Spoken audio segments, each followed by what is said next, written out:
On a tous déjà ressenti ça, n'est-ce pas? Cette envie d'avoir quelque chose qui, bon, est juste un peu hors de notre portée. Une nouvelle voiture, peut-être un peu plus de temps pour soi, ou le tout dernier gadget à la mode. Eh bien, sachez que cette tension, ce tiraillement permanent entre ce que l'on désire et ce qu'on peut réellement avoir, c'est justement le point de départ de l'économie. La question, elle a l'air toute simple, presque naïve. Pourtant, elle est au cœur de tout. Dans un monde qui semblait débordé de possibilités, pourquoi est-ce qu'on se heurte toujours à des limites? C'est ce grand puzzle que la science économique essaie de résoudre.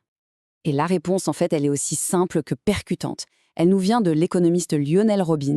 Pour lui, l'économie, c'est la science des choix. C'est tout. Alors on va décortiquer ça ensemble pour voir ce que ça signifie concrètement. Bon, alors, allons-y. Pour vraiment piger ce qu'est l'économie, il faut d'abord comprendre le conflit de base, le moteur de toute l'histoire. Et voilà, le cœur du problème, il est là. D'un côté, il y a nos besoins, nos désirs, ils sont infinis, ils grandissent, ils se transforment sans arrêt.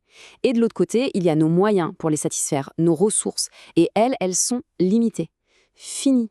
Toute l'économie, au fond, c'est l'art de gérer ce grand écart. Ok, penchons-nous d'abord sur le premier côté de l'équation, nos désirs sans fin. Mais au fait, de quels besoins est-ce qu'on parle exactement? Et c'est ça qui est intéressant. L'économie ne s'occupe pas de tous nos besoins. Le besoin de dormir, de rêver, tout ça, ça ne demande pas de production. C'est, disons, gratuit. Non, l'économie, elle, se concentre sur les besoins qui demandent un effort, du travail, une transformation pour être comblés.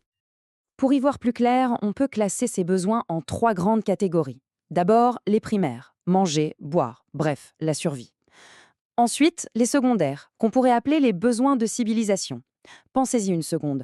Au 19e siècle, personne n'avait besoin d'un smartphone. Aujourd'hui, c'est une autre paire de manches. Et enfin, il y a les besoins psychosociologiques, ce besoin de faire partie d'un groupe, d'affirmer son identité, souvent à travers ce qu'on achète. Et voilà le point crucial. Ce sont surtout ces besoins secondaires, ceux qui naissent de la technologie et de la société, qui rendent notre appétit quasiment insatiable. Chaque nouvelle invention ne fait pas que répondre à un désir, elle en crée un nouveau. C'est un cycle qui ne s'arrête jamais. Maintenant, passons de l'autre côté de la balance, un côté beaucoup plus restrictif. On va parler de la réalité de nos ressources. Le mot-clé, ici, c'est rareté. Mais attention, en économie, rare ne veut pas dire introuvable, comme un diamant très précieux. Non, ça veut simplement dire que la ressource n'est pas disponible en quantité infinie et gratuitement. Et c'est cette contrainte, toute simple, qui nous oblige à faire des choix en permanence. Prenons un exemple tout bête pour illustrer ça. L'air qu'on respire là, maintenant, c'est ce qu'on appelle un bien libre. Il y en a plein, c'est gratuit.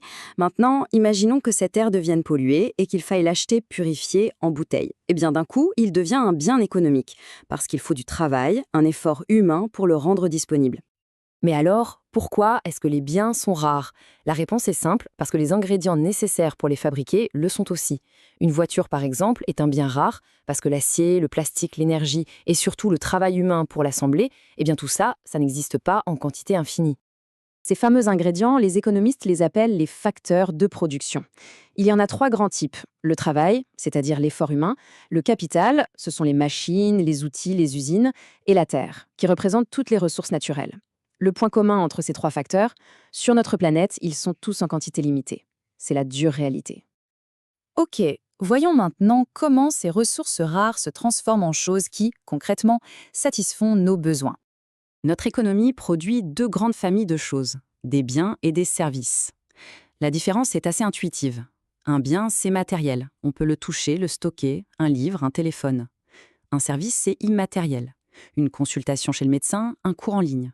C'est produit et consommé quasi instantanément. Et là, attention à ne pas sous-estimer l'importance des services. Ce chiffre est assez parlant. Dans une économie développée comme la France, les services représentent plus des 3/4 de toute la richesse produite. Oui, plus de 75%. On peut donc un peu oublier l'image d'Épinal de l'économie qui ne repose que sur les usines. On vit bel et bien dans une économie de services. Une dernière petite distinction, mais elle est importante. On différencie les biens de consommation, ceux qui satisfont directement un besoin comme une voiture pour se déplacer, et les biens de production. Eux, ils servent à fabriquer d'autres biens, comme le robot qui a permis d'assembler cette même voiture. Les deux sont bien sûr absolument essentiels au fonctionnement de l'ensemble. Bon, voilà, on a maintenant toutes les pièces du puzzle en main. On peut donc revenir à notre idée de départ et tout assembler. Cette petite phrase de Lionel Robbins, elle prend tout son sens maintenant, non? L'économie, c'est l'étude de la manière dont les gens, les individus, les entreprises, les gouvernements, tout le monde en fait, font des choix en permanence. Voilà vraiment l'idée à retenir. Puisqu'on ne peut pas tout avoir, on est forcé de choisir. Choisir ce qu'on va produire, comment on va le produire et pour qui on va le produire. Ces trois questions et les choix qu'elles impliquent à toutes les échelles, c'est ça l'objet de la science économique. Et tout ça, bien sûr, ça nous amène à une question fondamentale pour l'avenir. Face aux défis immenses qui sont devant nous, le climat, la technologie, les inégalités, la nature même de nos besoins et de nos ressources est en train de changer. Alors comprendre les bases de l'économie, ce n'est pas juste de la théorie abstraite. C'est se donner les outils pour comprendre et peut-être même pour influencer les grands choix qui vont dessiner notre monde de demain.